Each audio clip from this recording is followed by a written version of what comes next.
जी अस्सलाम वालेकुम। इंजीनियर्स गुरुज में खुशामदीद। इस वीडियो में मैं आपको सिखाऊंगा कि इफ़ एल स्टेटमेंट्स पाइथन में हम कैसे इस्तेमाल करते हैं। अगर इफ़ एल स्टेटमेंट्स की बात की जाए तो ये एक बहुत इम्पॉर्टेंट रोल प्ले करती हैं एक बड़े से बड़े प्रोग्राम को बनाने के लिए। अगर आप अपनी रियल लाइफ में देखें तो हर जगह पर इफ़ एल स्टेटमेंट्स काम कर रही हैं। जैसे कि अगर मैं आपको एक एग्जांपल दूं, अगर आपका मोबाइल फ़ोन लॉक है, आप उसको अनलॉक करना चाहते हैं, आप एक पिन एंटर करते हैं, तो आपका मोबाइल फ़ोन का जो सिस्टम है वो इफ एल्स पे काम करता है। वो चेक करता है कि अगर इफ पासवर्ड ठीक डाला है तो वो अनलॉक कर देगा, एल्स एल्स में आपको मैसेज शो कर देगा जी रॉन्ग पासवर्ड। अगर एक और एग्जांपल की बात करें, एटीएम मशीन की बात करें, अगर आपने कैश निकलवाना है और जितना आप कैश विड्रॉ करना चाहते हैं, निकलवाना चाहते हैं, अगर तो उससे ज्यादा या उतना अवेलेबल होगा आपके बैलेंस में, तो एटीएम मशीन चेक करेगी कि if requested balance is equal और greater than available balance, then वो आपको विड्रॉ कर देगी, वरना आपको मैसेज शो कर देगी your balance is low then your requested balance. समझ आ गई मेरी बात? तो हर चीज जो है वो आपकी इफ एल्स पे चल रही है, हर चीज इफ एल्स पे चल रही है। तो पाइथन लैंग्वेज के अंदर इफ एल्स को सीखने के लिए आपको ये दो चीजों को जानना बहुत जरूरी है, comparison operators and logical operators. ये बहुत इंपॉर्टेंट चीज है। अच्छा, ये जो ऑपरेटर्स हैं ये सिर्फ पाइथन के लिए नहीं है, कोई भी प्रोग्रामिंग लैंग्वेज, हर प्रोग्रामिंग लैंग्वेज जो है वो इन ऑपरेटर्स को इस्तेमाल करती है। पाइथन के अंदर कंपैरिजन ऑपरेटर्स, लाइक जैसे कोई भी चीज एक दूसरे के इक्वल है या नॉट इक्वल है, अगर एक दूसरे के ग्रेटर है, या कोई भी चीज दूसरे से स्मॉल है, या अगर कोई चीज एक दूसरे के बराबर है या ग्रेटर है, अगर आपने ये चीज लगानी हो स्मॉलर के लिए, स्मॉलर एंड इक्वल के लिए स्मॉलर का साइन एंड इक्वल का साइन आता है, ये आपके कंपैरिजन ऑपरेटर्स हैं। लॉजिकल ऑपरेटर्स में आप एंड का इस्तेमाल करते हैं। एंड के लिए हम एंड ही इस्तेमाल करते हैं, मतलब कि एंड अगर आपने यूज करना है तो इसका कोई सिंबल नहीं है। आप एंड स्मॉल में भी लिख सकते हैं, आप एंड कैपिटल में भी लिख सकते हैं, नो प्रॉब्लम। इसी तरह से सेम और के लिए भी सेम है, और अगर आप यूज करना चाहते हैं अपने किसी भी स्टेटमेंट के अंदर, आप ये लॉजिक यूज करना चाहते हैं तो आप और भी लगा सकते हैं। और लेकिन अगर आप लॉजिकल ऑपरेटर्स में नॉट इस्तेमाल करना चाहते हैं तो नॉट के लिए आप ये नॉट का जो साइन है ये भी लगा सकते हैं, और इसमें आप सिंपल नॉट भी लिख सकते हैं। ठीक है, दोनों को सपोर्ट करता है। अब हम जरा चलते हैं अपनी एक एग्जांपल की तरफ। देखें, फॉर एग्जांपल मैं यहां पर दो वेरिएबल्स क्रिएट करता हूं। लाइक मैंने एक वेरिएबल लिखा ए, इसके अंदर मैं एक वैल्यू स्टोर करता हूं, फॉर एग्जांपल जी 20, और एक वेरिएबल मैंने डाला बी, इसमें मैं वैल्यू स्टोर करता हूं 30। ठीक है, अब इफ कंडीशन में इस्तेमाल करूंगा। देखिए कैसे, सिंपल। इफ अगर जो ए है वो स्मॉलर है, अगर ए जो है वो स्मॉलर है बी से, ठीक है, और उसके बाद आप कॉलन का साइन इस्तेमाल करते हैं, ये पाइथन का रूल है। उसके बाद नीचे आप इंटर करते हैं। अच्छा, यहां पर ना आपने एक चीज का ये ख्याल रखना है कि पाइथन जो है ना वो रिलाई करती है इंडेंटेंट के ऊपर। वो क्या होता है? देखिए, सिंपली आपकी जो लाइन के शुरू में जो आपके पास स्पेस होती है ये बेसिकली इंडेंट कहलाती है इन आपके टेक्स्ट एडिटर्स के अंदर, राइट? इसे बेसिकली इंडेंट कहा जाता है। अगर आप इस कंडीशन के ट्रू होने के ऊपर जो चीज भी प्रिंट करना चाहते हैं, अगर आप यहीं से स्टार्ट करेंगे, फॉर एग्जांपल देखिए मैंने लिखा मैंने लिख दिया फॉर एग्जांपल, मैं लिखता हूं A is smaller than B, right? इस तरह से एक मैंने जो है एक प्रिंट स्टेटमेंट है ना वो डिफाइन कर दिया। अच्छा, लेकिन अगर आप यही प्रिंट को इस तरह से लिखते हैं यूं करके, तो ये गलत हो जाएगा। आपको रेड लाइन यहां पे बता रही है कि ये गलत है, क्योंकि पाइथन के अंदर हम इंडेंट को इस्तेमाल करते हैं। अगर तो पाइथन में आपने जो इस कंडीशन के ट्रू होने के ऊपर जो चीज भी शो करवानी है या प्रिंट करनी है वो आपको इंडेंट के साथ लिखनी है। इंडेंट का मतलब मैंने अभी बताया कि आपकी लाइन में जो शुरू में कुछ स्पेसेस आती हैं, दैट इज कॉल्ड इंडेंट। तो इस तरह से ठीक है, ये फॉर्मेट ठीक है, राइट।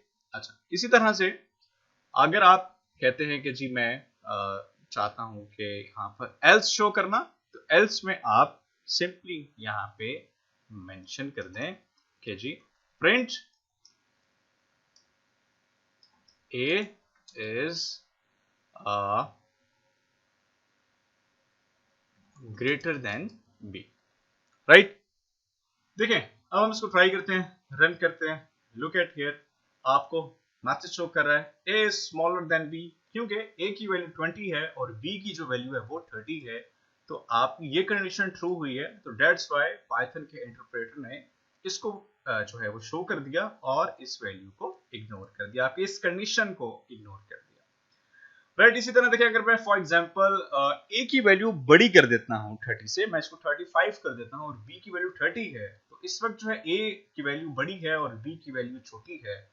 तो लेट्स सी कि इफ कंडीशन आपकी शो करता है या एल्स शो करता है। लेट्स सी, आपको शो कर रहा है is A is greater then B, मतलब आपको जो एल्स में है ये मैसेज शो कर रहा है। क्यों?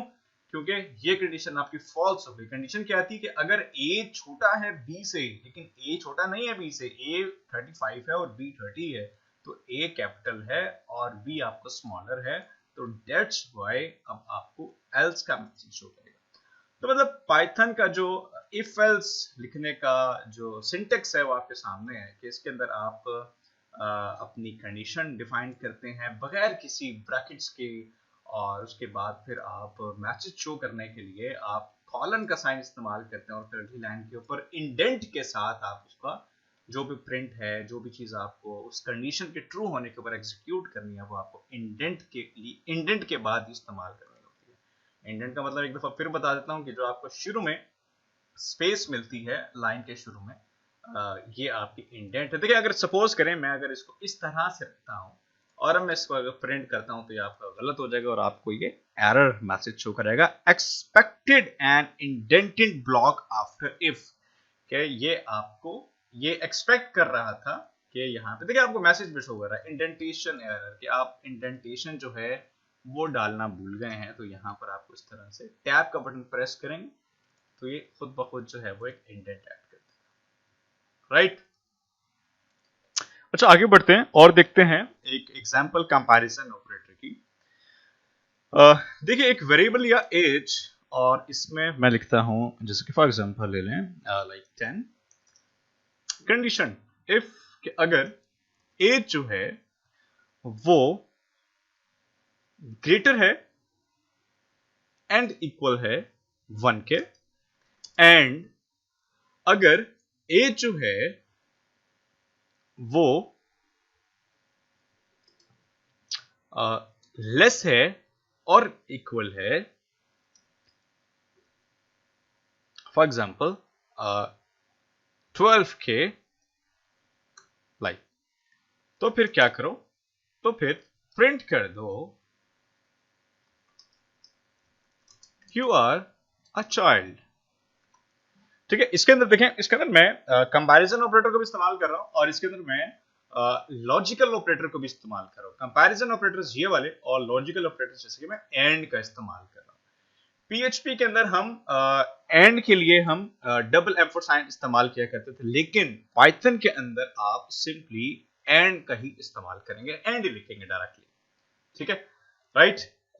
ये हो गई आपकी इफ कंडीशन।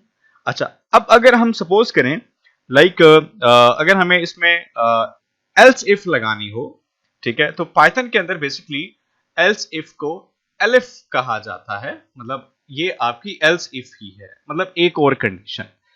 पीएचपी के अंदर हम एल्स इफ लिखते हैं, बट पाइथन के अंदर हम एलिफ डिफाइन करते हैं। Elif age is greater than and equal to 13 and age is less than and equal to 19, right।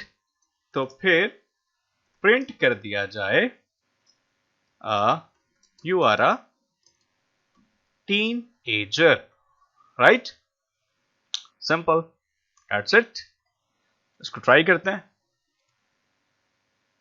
Okay, look at here. आपको मैसेज शो कर रहा है you are a child, because आपने एज जो है वो स्टोर की है 10. तो ये वाली कंडीशन आपकी ट्रू होती है क्योंकि एज जो है वो ग्रेटर भी है 10 से और एज जो है वो स्मॉलर भी है 12 से. मतलब जो 10 है वो 1 से बड़ा है और 12 से छोटा है. तो दैट्स वाई आपको जो है शो कर रहा है फर्स्ट कंडीशन का result you are a child. अगर देखिए मैं फॉर एग्जांपल यहां पे लिख देता हूं 15, तो मतलब ये कंडीशन आपकी फॉल्स हो जाएगी. कैसे? देखिए यहां तक तो ये ठीक है कि जो 15 है वो एज जो है वो बड़ा है, वो बड़ी है 1 से, ये तो ठीक हो गया. लेकिन इसमें दूसरी लॉजिक ये है कि इसको 12 के इक्वल या 12 से छोटा होना चाहिए. लेकिन ये 12 के ना तो इक्वल है ना ये 12 से छोटी वैल्यू है. दैट्स वाई आपकी ये कंडीशन फॉल्स हो जाएगी. तो आपकी ये कंडीशन अब ट्रू होगी क्योंकि एज जो है वो 13 से ग्रेटर है एंड 19 से स्मॉलर है. तो दैट्स व्हाई आपको ये मैसेज होगा you are a teenager. Let's have a look. You can see you are a teenager आपको मैसेज शो कर रहा है. इसी तरह अगर आप इसमें आप चाहते हैं कि यार ये कंडीशन भी अगर ट्रू नहीं होती और ये कंडीशन भी ट्रू नहीं होती, तो फिर एल्स जो कुछ बाकी बच जाता है, अगर आप उसमें कोई मैसेज शो करना चाहते हैं तो फिर उसके लिए आप एल्स को इस्तेमाल करेंगे और आप यहाँ पे डिफाइन कर देंगे. For example you are not a child, या आप थोड़ा सा इस तरह से भी लिख सकते हैं you are either a child nor teenager, right? Let's have a look. देखिए अब अगर मैं फॉर एग्जाम्पल यहाँ पे लिख देता हूँ जी 20, दोनों कंडीशन आपकी फॉल्स होती हैं क्योंकि ना तो 20 जो है वो 12 से छोटा है, ना ही 20 जो है वो 19 से छोटा है. तो ये दोनों कंडीशन आपकी फॉल्स होंगी. तो फिर जो एल्स में बचेगा वो आपको शो करेगा. Let's have a look. You are neither a child nor teenager. आगे चलते हैं. आगे मैं आपको एक एग्जांपल देना चाहता हूं कि अगर आपकी जो डेटा टाइप है वो फॉर एग्जांपल बुलियन है, तो उस कंडीशन के अंदर आप उसको कैसे इस्तेमाल कर सकते हैं अपनी इफ एल्स स्टेटमेंट्स के अंदर. तो देखें सपोज करें कि मैंने एक यहाँ पे एक वेरिएबल लिया.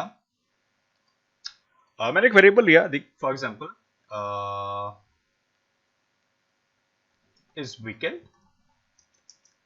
इसकी मैंने वैल्यू स्टोर कर दी. देखिए फॉर एग्जांपल मैंने लिखा ट्रू, राइट? ये आपकी बूलियन वैल्यू है. एक वेरिएबल इस वीकेंड और इसके अंदर मैंने वैल्यू रखी है ट्रू. और इसको अगर मैं कंडीशन के साथ इस्तेमाल करना चाहता हूं, मतलब मैं सिंपल ये चाहता हूं कि अगर तो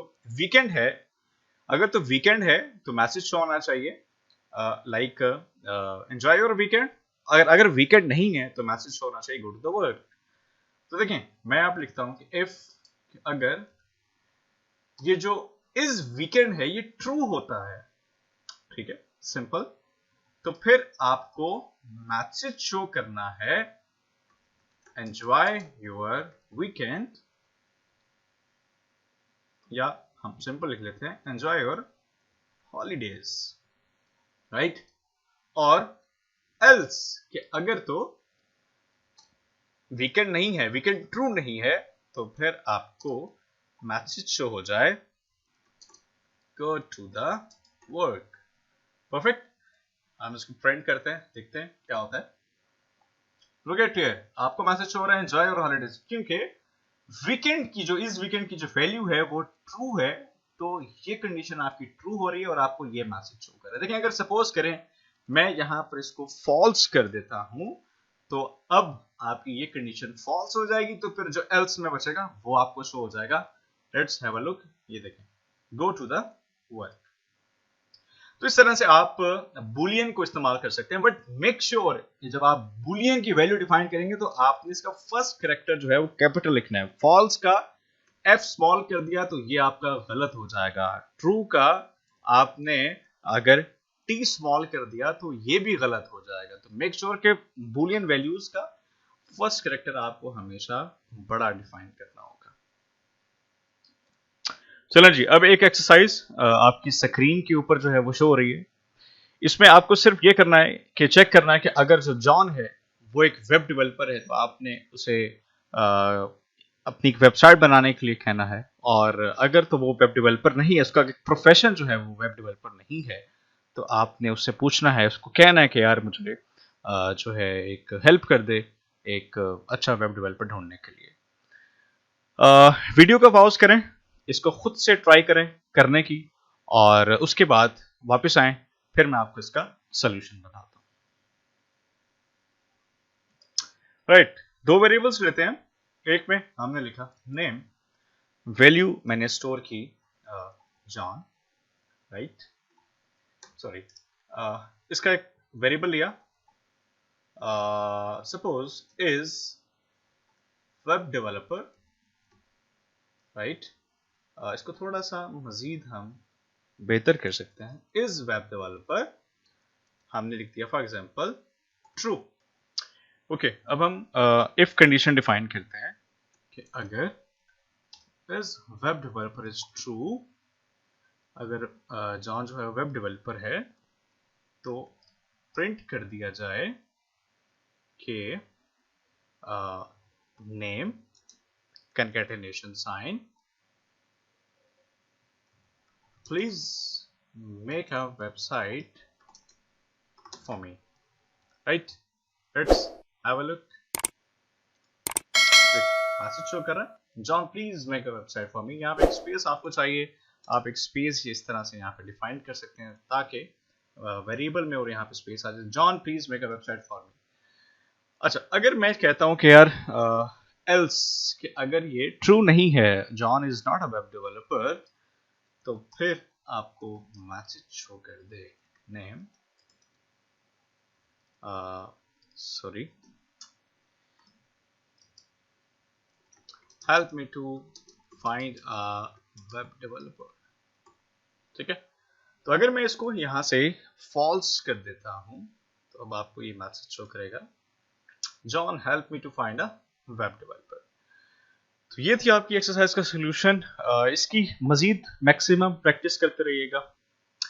आई होप आपको इफ एल्स स्टेटमेंट्स के बारे में पता चला कि हम पाइथन के अंदर हम कैसे इस्तेमाल करते हैं। इसकी मैक्सिमम प्रैक्टिस करें, क्योंकि आगे जो हम लोगों ने इस पूरे कोर्स के बाद फाइनल में कुछ प्रोजेक्ट्स बनाने हैं, तो उसमें ये आपके लिए बहुत हेल्पफुल है। मिलते हैं इंशाल्लाह नेक्स्ट वीडियो में। टेक केयर, अल्लाह हाफिज़।